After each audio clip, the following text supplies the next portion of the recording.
Welcome to the Natural Beekeeping Podcast, everybody.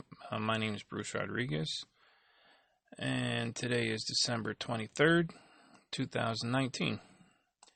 And let's see what's going on here at home. Today, we're going through a little warm spell here for a couple days. It's supposed to get into upper 40s, very low 50s for the next couple days. And that's after weeks of temperatures in the 20s and 30s, no flying weather at all.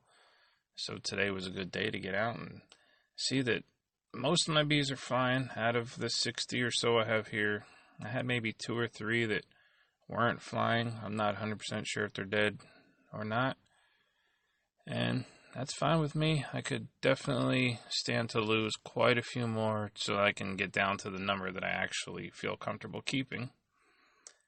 And let's see, but one of the biggest things going on with me that I'm just losing my mind over is next month, January 18th and 19th, I will be in California at the the Natural Beekeeping Conference that is being held by Honeylove.org. And they're going to have just a ridiculous lineup of great guests there, guest speakers.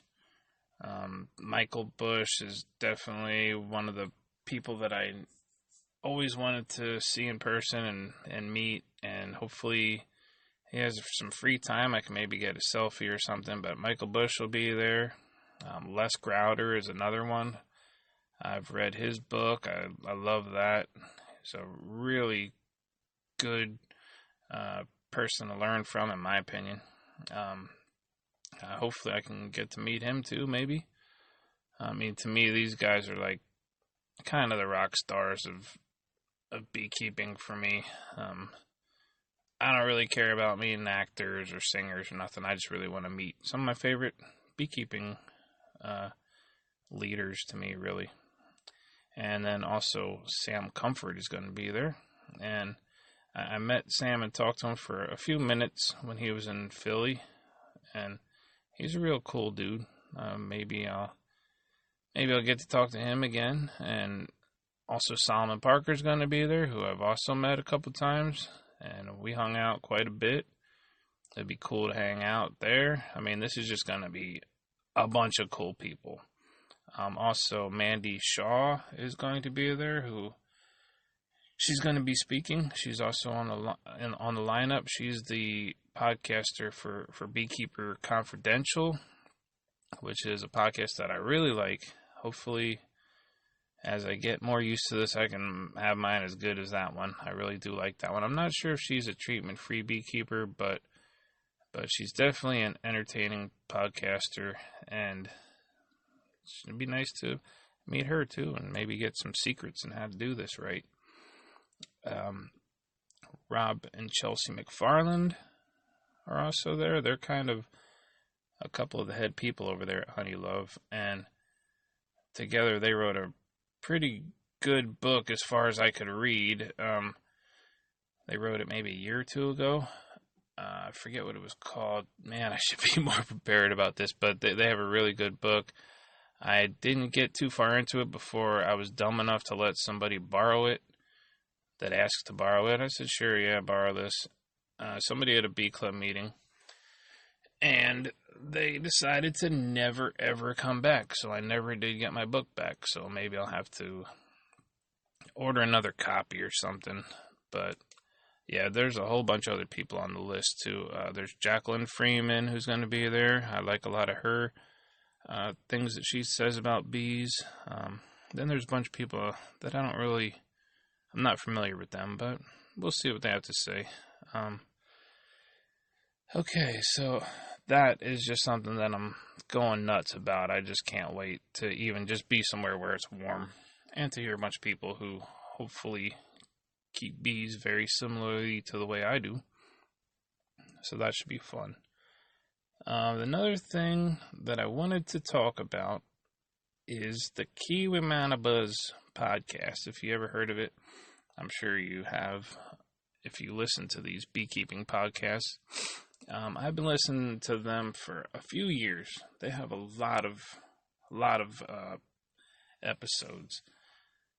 The Kiwimana Buzz Podcast is hosted by Gary Fawcett and Margaret Groot, and they're just really good hosts. I mean, Gary is more of the kind of serious guy, and then Margaret is more of the feisty kind of Joker one there, and she's pretty funny. And they're very entertaining. Their podcast is very compact and information filled, and there's no dead space in there.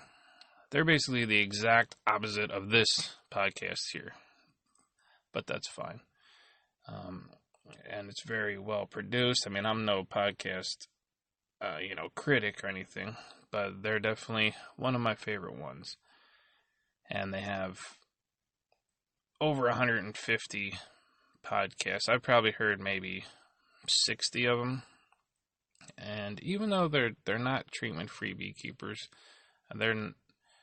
they call themselves organic, I guess, because beekeepers just think that oxalic acid is, since it's accepted by the capital O organic practices, that it's somehow actually organic. And you can argue back and forth about that if you want to.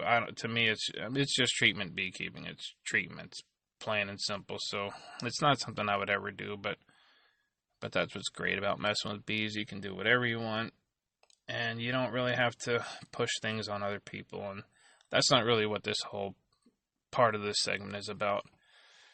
The reason I brought them up is because I listen to them a lot, and as I already said, it's a great podcast, but they do mention treatments pretty often, almost every one that I've ever listened to. And usually every time after they mention treating, sometime they will say, someday we'll be able to not have to treat our bees. And maybe Gary would say something like, yeah, that's everybody's dream. And then Margaret will say, yeah, that would just be so great if we never had to do that. Things along those lines. I'm not quoting them exactly. So even though I do love their podcast, after hearing that so often, I just kind of made a little comment on one of their podcasts, it was kind of a rhetorical question. It was just, hey, you guys, how are treating beekeepers ever going to not have to treat if they just keep treating? And I kind of put that comment there, not really like I wanted an answer. The real answer is it can't be done. You either have to stop treating, or you'll never make it anywhere towards bees that can live on their own. That's the actual real answer. And I definitely didn't expect them to actually read my question over the podcast, so I was kind of shocked when I was listening to a very recent one, number 154. And at the 40-minute mark, almost exactly, on that podcast, they just talked about some feedback that they got, and they mentioned me, and they read my question. I was like, wow. So they read my question just the way I said it. And Gary responds with basically just with another question. He just says, well, Bruce, that's what we'd like to know. Have you yourself gone from treating to not treating, and how do you do it? And I really can't answer that question because I've never treated bees ever. So I've never gone from treating to not treating. I just simply never treated. So the actual answer to Mr. Gary and Margaret was that yes, I don't ever treat. And that got me thinking, how could they not know anything about treatment-free beekeeping? I was pretty sure they had Michael Bush on their program. And so I looked back to see Michael Bush was on, and he was on their program. He's basically one of the most well-known treatment-free beekeepers. He was on their very show. And not only that, Solomon Parker was even on their show, even though during that podcast they never really talked too much about actual treatment-free beekeeping. It was mostly just back and forth conversation about not very specific things. It just never really got down to a treatment-free beekeeping conversation. They also had Hillary Kearney on there, and she's also someone who doesn't treat their bees. There was quite a few people. Phil Chandler. I mean, there's a lot of treatment-free beekeepers that were on the show. So I can't.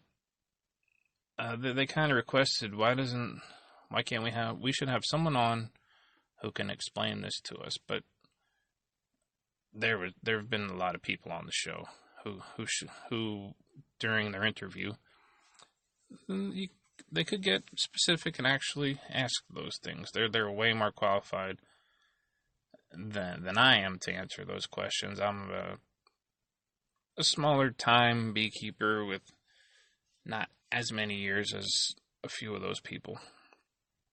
So that's how Gary answered it. And at the 40-minute mark, Margaret answers my supposed to be rhetorical question with kind of a really long answer that I didn't really understand. I listened to it several times. It kind of went on to talk about synthetic treatments and natural treatments and how the bees got the mites got resistant to the synthetics, but that the natural ones, the oxalic acid, hasn't shown resistance, that the mites haven't shown resistance to oxalic acid. And that's something that I'm just seeing the exact opposite. Firstly, I could care less about if a treatment is organic or synthetic or anything. I won't use any of those things. Mites are going to become resistant to anything that you put at them. Even Dr. Ramsey said that flat out, loud and clear at his presentation. And he's a PhD in mites, and so it really doesn't matter what type of treatments you're using. I'm not using any of them, so that answer I didn't really understand. It kind of went on for a little while, but I appreciate that they brought it up and kind of tried to answer it. And the only reason I didn't just comment right back on the comment section on their podcast is because for some reason it just won't let me. I tried a dozen times to send an answer, and it just didn't work. So I don't really want to, beat that dead horse for a while. I just want it to be known. I love the Kiwimana podcast. It's really good. Kiwimana Buzz. I'll keep listening to it. I think everybody should. It's a good one. I mean, I want to learn from that one. I don't think I would be a good guest on that show or anything. I could have just called up maybe and said, hey, could I come on and talk about it? But I don't think so. I mean, the way I am, I can be a little rough sometimes. I don't mean to, and their show is definitely not a place for that. It's always nice and friendly. Everybody's always getting along great. So that wouldn't be something that I would be able to do. I'd probably feel bad. But anyway, so the next subject I've been kicking around in my head for quite a while. A lot of people, it seems like, especially experienced beekeepers, and I hear about it a lot, they're using this word sustainable all the time. It's like the new buzzword in beekeeping. And when someone wants to, say, poke at treatment-free beekeepers, they'll say, oh, that's great. I would love to be a treatment-free beekeeper, but having such and such made-up number of losses every year, it's just not sustainable. You have to be sustainable. They just keep saying sustainable. I have nothing wrong with I have no problem with the word sustainable. The problem that I have is the way it's used. What does sustainable mean? Well, to know what sustainable means, and I don't have a dictionary in front of me, I know what sustain means. That means to keep the same type of whatever you got going on, you have to keep it at the same number. It usually has to do with a number. So if I want to sustain my weight at a nice, healthy 190 pounds, and I weigh myself in 2 weeks and I'm at 150 pounds, I did not sustain that weight. I lost weight. Sustainable. To sustain something means to stay at that weight or very close to it. If I want to sustain a speed driving down the highway, I have to sustain 55 miles per hour. That means that I can't be at 65 or 45. I'm not sustaining 55. I don't want to, don't want to talk to people like they're a bunch of dummies, but sustain means a certain thing, and sustainable means a real thing. You can't make it mean what it doesn't mean. You don't get to just make up definitions for words. So someone might say, some treating sideliner or commercial guy will go into a forum with a bunch of just regular hobbyist beekeepers like myself and tear people down because their practices aren't sustainable. But let's talk about actual bees and what is sustainable really. I'm going to make a couple very bad scenarios and just see if they are sustainable. If someone keeps 10 colonies and they're just a regular person, they just have their yard, they have 10 colonies, they love bees, they love keeping bees, they don't really want to go catching a million swarms like I do or doing cutouts. They just want to have 10 colonies, plenty of honey for themselves and to sell to their friends. But in the wintertime, well, come spring, they lost 50% of their 10. I'm keeping this really easy math because I'm not a mathematician. 50% of 10 is going to be 5. They lost 5, well, what they would call a loss. Let's say they bought the bees. So that's the only way you're going to have a loss is if you bought bees. If they caught all 10 of those swarms, of course they don't have a loss in my opinion. But so the spring comes around and they lost 5 of their colonies, 50%. Now that's something that a bee business person is going to say, that's just not sustainable. I just can't deal with that. I can't deal with 50% losses all the time. But anyone who messes with bees for even a little while knows that you can split your colonies in the spring and if you only lost 50% of 10 and you split them all, you now have 10 again. You're literally right back at your number. And of course you can split more than that if you want to, if you want to make more nukes, but we're not even going to go that far. We're just going to say that we're splitting into 10 colonies and forget about everything else. And then the next winter comes and you lose 50% again. Now you're back at 5 again. So you split again and then you're back at 10. So I'm not going to keep repeating this over and over again. You can sustain your exact number of bees with 50% losses easily. Like, someone tell me how that isn't right. That's if you're just barely trying to increase your colonies. That's if you really don't want to have more. In a good season, you could turn 5 into 15 or 20 if you had that much resources out there and you knew what you were doing. Maybe not me, but there's no way you shouldn't be able to split 5 into 10 and sustain your number of colonies because that's what you want to do. When these, I'm just going to say sideliners and commercial beekeepers and just basic know-it-alls who are in it for the money, when they say something is sustainable, they're talking about a whole different thing.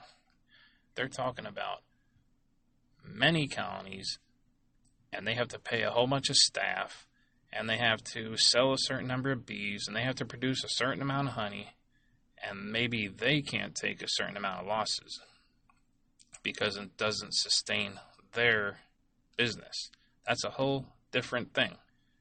But they don't seem to realize that not everyone is in the honey farming business. They're not in the migratory pollination business. If it's not sustainable to your business, that's a different thing. And people with a couple backyard hives do not have to keep beating themselves up over whether their little operation is sustainable. It's pretty hard to not be sustainable. Even with 50% selection or culling of bad genetics is what I would call it. You can lose, if you had 10 and you lost 5 every year, just sitting on your butt without catching swarms or setting swarm traps, you can easily sustain your operation. And that's with 50% losses. So now imagine if you are catching swarms because you like to do it like I do. I don't care if people, there's some people who will say, oh, I don't have time for that. They're just so big and they got so much stuff going on. They just don't. Well, that's you. I mean, I like doing that. So if you were just put the tiniest bit of effort in catching some swarms, you could even take a bigger culling of unfit genetics. But constantly bashing people over the head with, you're not sustainable because of a certain number of losses. It's wrong. It's dishonest.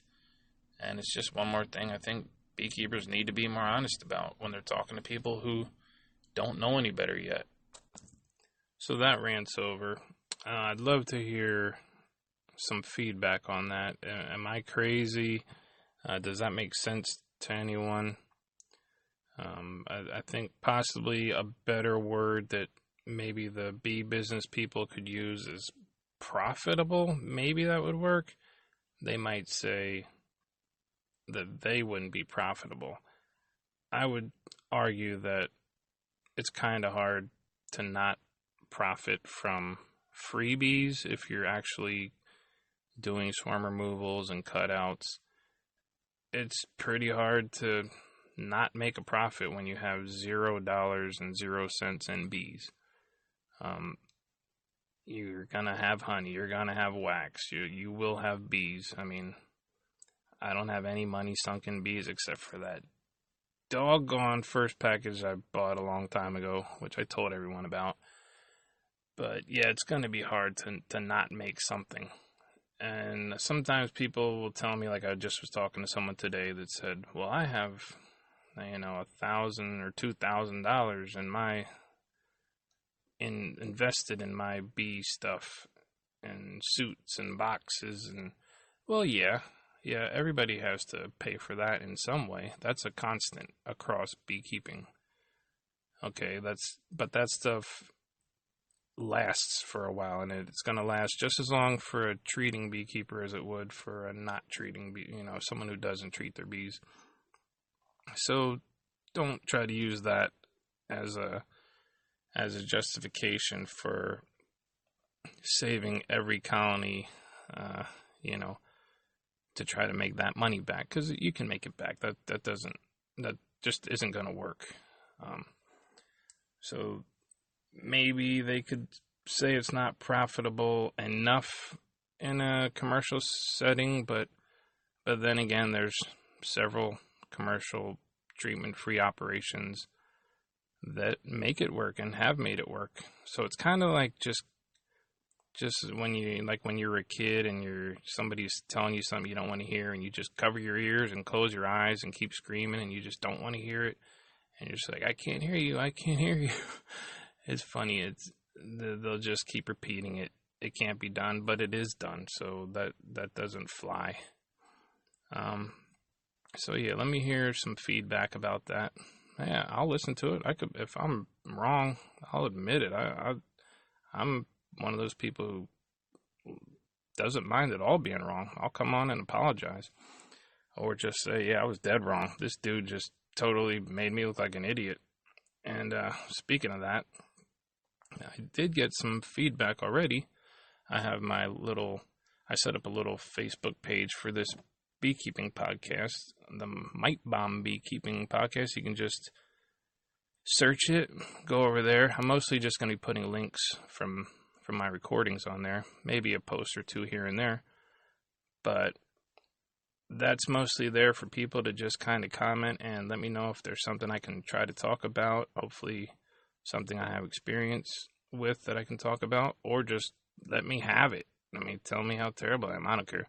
Some lady, I don't know how old she is, but somebody, now I can't say her name, but basically told me that I beat around the bush too much. I babble. That's what she said. You babble too much. Get on with it. You know what? I'm always going to babble. That's just how I talk. I'm not the greatest speaker. I'm cool with that. And this is just for people who can put up with it, I guess. And it's not perfectly clean. Probably never will be. I'm hoping to get some guests on, maybe some people to talk to. In fact, I did get an offer, kind of, from somebody who wants to really let me have it. And they have all their arguments ready, and they want to come on here and have it out. And I'm waiting for their call. As soon as it comes on, it's going to be unedited, unscripted.